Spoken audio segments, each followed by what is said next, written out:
So here we have two rectangles. The first one is divided into 100 parts, and the second one is divided into 10 parts. So let's count up in fractions of 100 in hundredths on this first rectangle.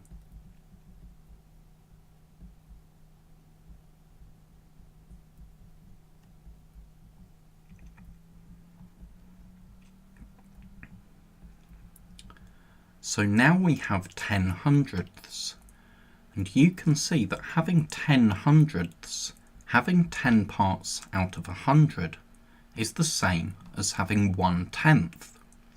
So 10 hundredths and 1/10 are equivalent fractions. Let's keep on counting.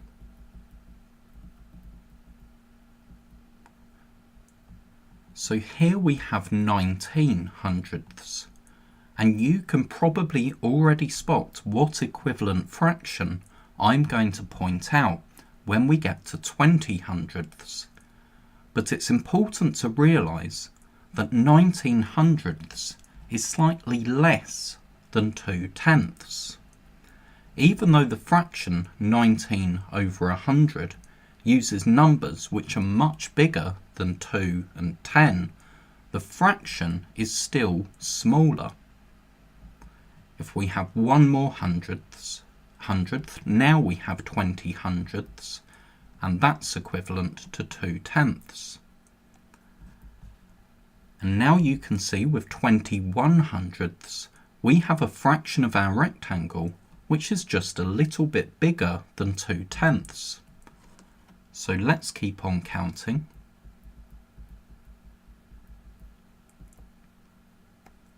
Now which fraction is 30 hundredths equivalent to?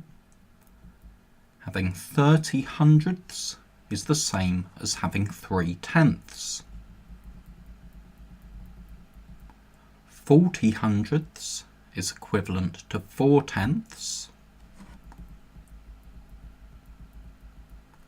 50 hundredths is equivalent to 5/10.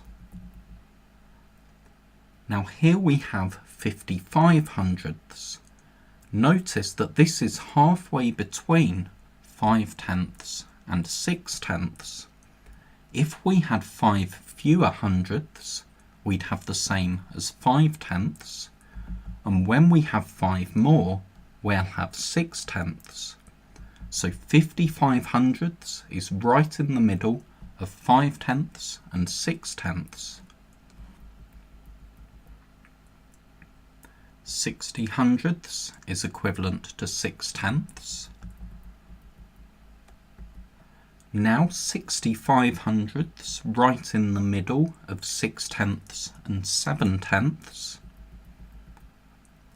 69 hundredths, so just a tiny bit less than 7/10.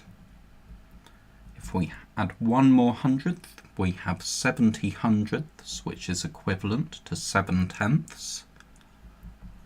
So 71 hundredths, just a little bit more than 7/10. 80 hundredths is equivalent to 8/10. 90 hundredths is equivalent to 9/10. So now 91 hundredths is slightly bigger than 9/10. And let's continue counting all the way up to 100 hundredths, or one whole rectangle. And 10/10 is an equivalent fraction, because that also means we have one whole rectangle. And it's important to remember this when you have a fraction where the numerator and the denominator are the same, you have one whole, because as you can see here, it means that all parts of your rectangle are shaded. Now 6/10 is equivalent to how many hundredths? Well, we don't need to draw rectangles and start shading them, because we can use multiplication instead. we can spot that 10 times 10 is 100, and when finding equivalent fractions, what we do to one part of the fraction, we also have to do to the other part. So let's do 6 times 10, and that gives us 60. So 6/10 is equivalent to 60 hundredths. Now what is 9/10 equivalent to? Well, because we multiplied our denominator by 10, we just need to multiply our numerator by 10, and that gives us 90 hundredths. Now 50 over 100 is equivalent to how many tenths? Well, to get 10 from 100, we divide by 10. So let's do the same to our numerator. 50 divided by 10 is 5. So our answer is 5/10. Finally, 80 hundredths is equivalent to how many tenths? Well, we've divided the denominator by 10, and when we divide the numerator by 10, we have our answer 8/10.